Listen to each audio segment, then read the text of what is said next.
Have you ever stopped to notice how your thoughts shape your entire reality?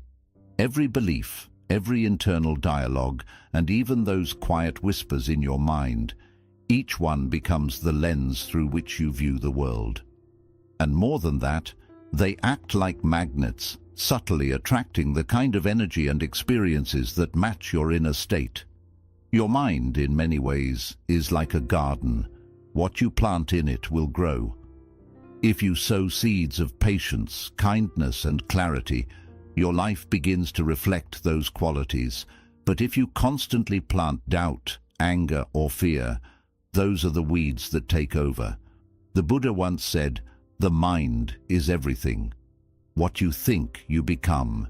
This isn't just poetic, it's a truth that plays out quietly, day by day, thought by thought. Most people don't know how much power they hold in shaping their inner world. We often let the mind run wild, reacting, overthinking, worrying. But what if you could train your mind the way a monk trains for stillness? What if you could learn to choose the thoughts that serve your growth, your peace, your purpose? In this video, we'll journey through 7 timeless lessons inspired by Buddhist wisdom, each one a step toward feeding your mind with intention. These aren't just teachings to hear, they're practices to live by. Because when you begin to feed your mind with awareness, compassion, and purpose, your life transforms from the inside out. Let's begin. Lesson 1. Your thoughts are the seeds of reality. Imagine your mind as fertile soil, ready to grow whatever you plant in it. Each thought you entertain is a seed. Some seeds are filled with compassion, patience, and humility. Others carry anger, jealousy, and fear. What you nurture in the silence of your inner world eventually blossoms in the life you live. In Buddhism, this truth lies at the heart of practice. The Buddha taught that with our thoughts, we make the world. It's not just poetic, it's a psychological and spiritual principle. The thoughts you hold influence your speech, shape your actions, and guide the intentions behind everything you do. Like a ripple in a pond, one small thought can spread outward, affecting your mood, your relationships, even the direction of your life. If you're constantly repeating inner stories of resentment, lack, or unworthiness, those become the blueprint of your experience.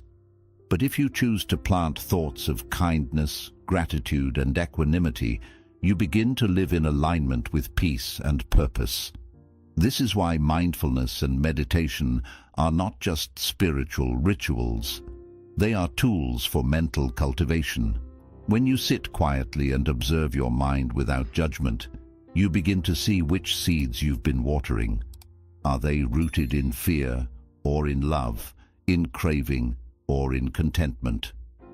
The Noble Eightfold Path, one of Buddhism's core teachings, includes something called right thought, a conscious effort to replace harmful thinking with wholesome intention.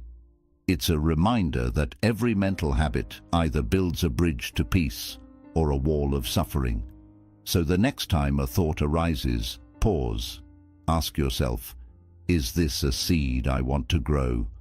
Because over time, those thoughts will take shape in your reality, in your words, in your choices, in the very fabric of your life. Feed your mind with the thoughts you want to live, and you'll find the outer world slowly begins to reflect the calm, clarity, and kindness blooming within you. Lesson 2. Guard the gates of your mind. Think of your mind like a sacred temple. Every sight, sound, and word you allow in is like a visitor entering that temple. Some come with peace, others come to stir chaos. And yet, most of us leave the doors wide open, letting in noise, negativity, and nonsense, without even realizing the damage it causes. In Buddhism, this practice is known as guarding the doors. Being deeply mindful of what we allow into our consciousness through what we see, hear, read, and engage with. Why? Because the mind is impressionable. What it absorbs, it mirrors. If you're constantly surrounded by conflict, gossip, fear-driven media, or people who drain your energy, your inner world starts to reflect that chaos. The peace you're searching for gets buried under noise that was never yours to carry. But you have the power to choose your inputs. You get to decide what enters your mental space. Start asking yourself, what am I feeding my mind today? Instead of waking up and scrolling through anxiety-filled headlines, try listening to a short Dharma teaching. Swap out shallow conversations for meaningful connections that nourish your soul. Spend a few quiet moments in nature, letting the wind, the trees, the silence become your teachers. Even small choices can shift your entire inner atmosphere. Reading a verse from the Dhammapada, sitting in silence with your breath, or simply limiting your time around toxic influences. These aren't grand gestures, but they are sacred ones. Each choice you make becomes a step toward mental clarity, emotional balance, and spiritual grounding. Remember this: your environment becomes your mindset, so shape it with intention. Surround yourself with what uplifts, calms, and aligns you with the person you're becoming. The mind doesn't forget what it sees and hears, so let it witness beauty, let it hear truth, let it absorb peace. Lesson 3. Break free from autopilot thinking. Have you ever caught yourself reacting before you even realize what you're doing, snapping at someone, spiraling into worry, or repeating the same argument in your head for the 100th time? This is what the Buddha warned us about: the trap of mindless reactivity. It's like living your life with your eyes half closed, stumbling through moments on autopilot, driven by old patterns, old pain, and unconscious fears. These reactions aren't really you. They're echoes from the past, programs installed long ago by trauma, conditioning, or years of unchecked habit. The problem is, the more we feed these automatic responses, the deeper they root themselves in our minds. We become prisoners of our own thoughts, replaying the same stories, feeling the same emotions, and wondering why peace always feels just out of reach. But here's the powerful truth: you don't have to live like that. Buddhist practice teaches us to pause, to become the silent witness instead of the reactive mind. That pause is everything. It's the space where awareness enters. When you notice yourself triggered, overwhelmed, or frustrated, don't fight it. Just pause. Breathe. Observe the thought behind the emotion. Is it fear whispering in your ear? Is it anger clinging to old wounds? Is it jealousy disguised as comparison? Name it gently, no judgment. And then, choose again. Choose a response aligned with clarity. Choose compassion over defensiveness, patience over irritation, stillness over reaction. Every time you break free from autopilot thinking, you reclaim a piece of your freedom. You stop being a slave to your emotions and start becoming the master of your mind. Over time, your reactions soften, your presence strengthens, and your life begins to reflect the stillness you've cultivated inside. Don't underestimate this one shift. It's not just about controlling reactions. It's about transforming your entire inner world. Lesson 4. Reframe every challenge as a gateway to wisdom. Life doesn't ask for your permission before it tests you. The heartbreak, the loss, the job you didn't get, the people who let you down. These moments arrive uninvited. And our first instinct? To resist, to ask, why is this happening to me? To turn away from pain and grasp for comfort. But Buddhism invites us to ask a different question. What if this suffering is not a curse, but a teacher? The Buddha never promised a life without pain. In fact, he called suffering the first noble truth. But he also gave us a way to understand it, to work with it, and even grow because of it. The lesson is simple, yet profound. Suffering can awaken something powerful within us, if we allow it. Think of Buddhist monks who train their minds by embracing discomfort, waking up before dawn, sitting still for hours, walking barefoot through cold streets. Why? Because they understand something many of us forget. That true strength is born in the fire of challenge. When we stop asking, "How do I avoid this pain?" and start asking, "What is this moment trying to teach me?" everything changes. Maybe the breakup is teaching you self-worth. Maybe the failure is showing you humility. Maybe the delay is building your patience. Maybe the loss is guiding you to let go. This shift in perspective doesn't erase the pain, but it reclaims your power within it. It says, "I will not run, I will not numb. I will sit with this discomfort and learn." This is how suffering becomes sacred, how wounds become windows, how darkness becomes the soil where wisdom grows. So the next time life gets heavy, don't close your heart. Open it. Let the challenge pass through you, not just over you. Ask gently, "What is life teaching me here?" Because when you feed your mind with this question, something beautiful begins to grow. Resilience, clarity, and a quiet strength that no storm can shake. Lesson 5. Make gratitude your daily ritual. Gratitude in Buddhism isn't just a polite response or a fleeting feeling. It's a practice, a form of mindfulness that gently brings us back to the present moment and reminds us, we already have enough. You see, the human mind is restless by nature.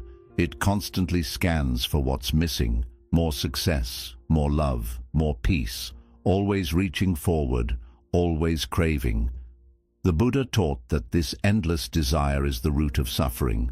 But what if there was a simple, silent act that could ease that suffering? That act is gratitude.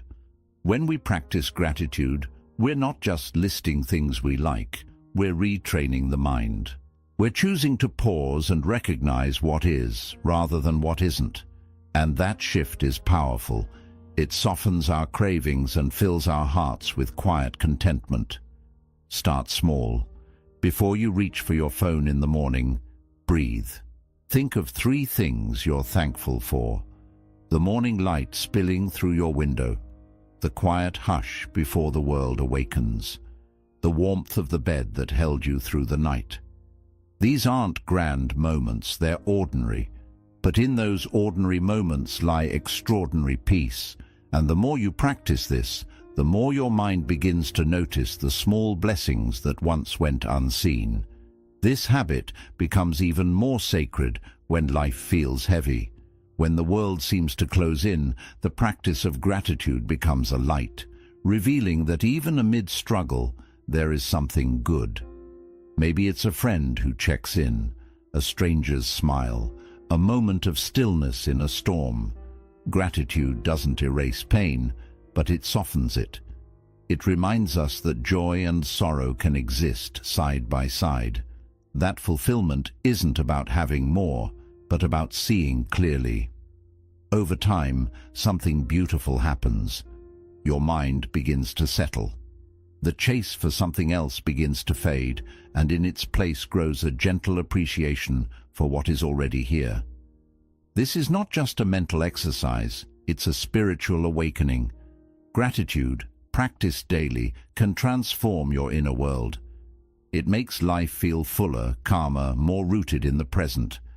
And in this stillness, you begin to understand what the Buddha meant when he said, "Let us be grateful, for without gratitude, there is no peace." Lesson 6. Visualize the person you wish to become. In the Buddhist tradition, the mind is not just a mirror of the world, it is a garden. What we plant in it, we eventually become. And one of the most powerful tools for planting the seeds of transformation is visualization. But this isn't about simply fantasizing or wishful thinking. Visualization in Buddhism is a sacred practice, a mental rehearsal where we begin to embody our highest qualities before they fully bloom in our lives. Imagine for a moment that you're not just aiming for patience, you're living it. You see yourself in a moment of tension, not reacting, but breathing. You hear your voice, calm and steady. You feel warmth in your chest as you offer compassion instead of criticism. In that moment of visualization, you're not reaching for patience, you are already patient. This is the heart of bhavana, mental cultivation. Visualization is not passive, it's an intentional act of shaping the inner landscape. Just as a musician practices scales to master the instrument, we use mental imagery to master our thoughts, emotions, and behaviors. Neuroscience has even caught up with what Buddhist monks have known for centuries. Visualizing an act activates the same brain circuits as performing it. But this practice isn't just for monks or mystics. Anyone can do it. If your goal is inner peace, don't just wish for it, see it. Picture yourself walking through life's chaos with grace. See yourself in stressful situations, but unmoved, grounded like a mountain. Feel the steadiness in your breath, the clarity in your gaze. Make this image vivid, hear the ambient sounds, notice the colors around you, even sense the temperature in the air. The more detailed the vision, the more real it becomes. And soon, it isn't just an image, it's a guide, an internal compass you return to when life tries to throw you off course. This is how visualization bridges the gap between the person you are and the person you are becoming. It softens self-doubt, rewires limiting beliefs, and rewrites the inner narrative from "I hope to be calm" to "I am becoming calm," and the shift is subtle but profound. Rather than seeing yourself as someone lacking peace or discipline or compassion, you begin to see those qualities as already within you, waiting to be expressed. Visualization helps you uncover your true nature, not fabricate it. In Buddhism, this is not about striving to be better in the worldly sense. It's about returning to your original self, the one already full of wisdom, clarity, and kindness. The Buddha never said you needed to add something to be whole. He taught that you simply need to uncover what's already there beneath the noise. Visualization is how we water the seeds of this inner wisdom. It's how we gently pull the weeds of doubt, fear, and distraction, and cultivate a mental environment where peace can grow. So take time each day to sit quietly and visualize not just your goals, but your essence. See yourself as the embodiment of patience, compassion, resilience. Picture yourself moving through the world with intention and grace. With each session, you're not chasing an illusion. You're becoming aligned with who you truly are. And as that image becomes clearer in your mind, it becomes more present in your life. Until one day, you're no longer trying to become the person you imagined. You are that person. Lesson 7. Cultivate the gentle power of self-compassion. In the journey toward inner peace, one of the most radical and transformative steps we can take is to treat ourselves with kindness. In Buddhism, self-compassion is not a luxury, it's a necessity. It's the ground upon which emotional healing and spiritual growth take root. The Buddha taught that to truly offer love and compassion to others, we must first extend it inward. And yet, for many of us, this is the hardest place to begin. We've been conditioned to believe that being hard on ourselves will push us forward, make us stronger, or protect us from failure. But what it often does is break us from within. Buddhist teachings remind us that self-criticism is like picking up a second arrow after already being struck by the first. Pain is a part of life, but the extra suffering we create through guilt, shame, or harsh self-judgment is not. Self-compassion, what Buddhism calls metta for oneself, is the practice of meeting our flaws and failures not with punishment, but with presence. It's the inner voice that says, "I see you. I know this is hard, and I'm still here with you." It starts by recognizing our shared humanity. Everyone stumbles, everyone suffers. And in that understanding, we realize we are never truly alone in our pain. Instead of pulling away from ourselves, self-compassion invites us to reconnect with who we are and with others around us. One of the most powerful ways to grow this quality is through metta bhavana, or loving-kindness meditation. It begins simply. You sit quietly and offer phrases of goodwill to yourself. May I be happy. May I be healthy. May I be at peace. At first, these words might feel strange or empty, but with time, they soften your inner world. They gently replace the sharp edges of self-judgment with warmth, with softness, with care. You may begin to notice your inner voice changing, no longer a harsh critic, but a kind companion. And this shift doesn't just bring comfort, it makes you stronger, because when life knocks you down, it's not criticism that helps you rise, it's compassion. Self-compassion also invites forgiveness, not just towards others, but toward ourselves. We all carry burdens from the past, mistakes, regrets, the weight of things we wish we had done differently. But Buddhism teaches that holding on to the past is like carrying a heavy sack on your back. It slows you down and dims your inner light. Forgiveness is how we put that weight down. This doesn't mean forgetting the past or pretending it didn't matter. It means seeing it clearly, learning from it, and then choosing to move forward, lighter, freer, and wiser. Just as important is the understanding of anatta, or non-self. This teaching reminds us that we are not a fixed identity. We are not defined by the worst thing we've done or the harshest thought we've ever had. We are always changing, always becoming. And when we truly accept this, we stop clinging to old versions of ourselves. We open the door to transformation. This mindset becomes a stable foundation. Instead of constantly seeking approval or fearing rejection, we learn to become our own source of support.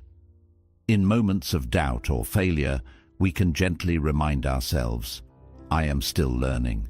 I am still worthy. And in that space, resilience is born, not from pressure or force, but from self-acceptance. As we grow in self-compassion, we naturally begin to share it with others. We become more patient, more understanding of their imperfections, because we no longer demand perfection from ourselves. Our relationships deepen, our empathy expands, and the harshness that once filled our inner world softens, replaced by a quiet strength. In time, self-compassion becomes not just something we practice, but a way of living. It teaches us that gentleness is not weakness, it is strength with open arms. It's the courage to love ourselves, even in the moments when we feel unlovable. To begin again, even when we've stumbled. And most importantly, it gives us the power to nourish the mind with kindness. The Buddha said, "What we think, we become."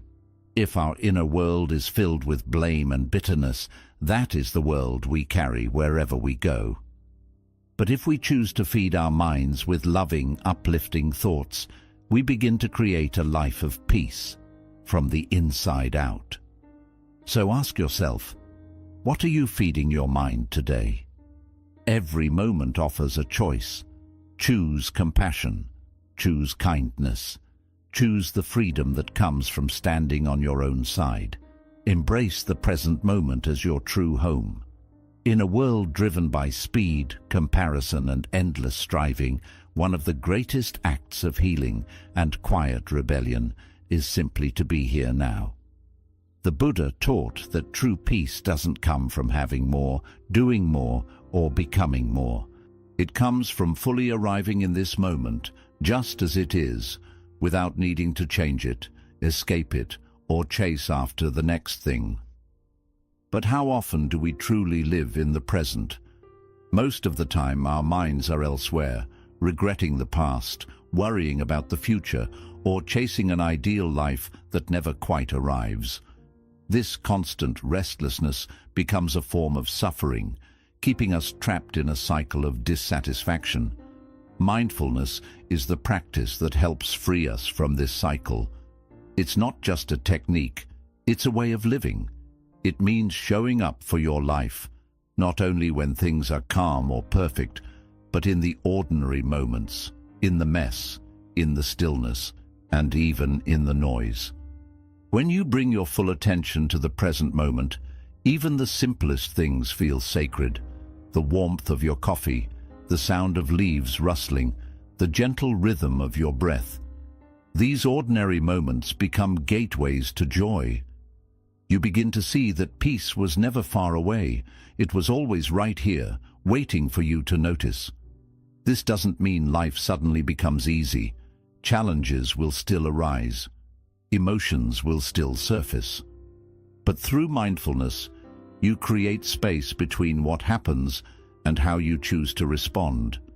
You become less reactive, more grounded, and more aware of what's truly happening within you and around you. You stop chasing happiness like a moving target and instead begin to find it where it has always been, in the present moment. This is what it means to come home to yourself, to stop living in the past or the future, and to plant your feet firmly in the ground of now, to live from a place of stillness instead of constantly searching for it. As the Zen saying reminds us, when you walk, just walk. When you sit, just sit. But above all, don't wobble.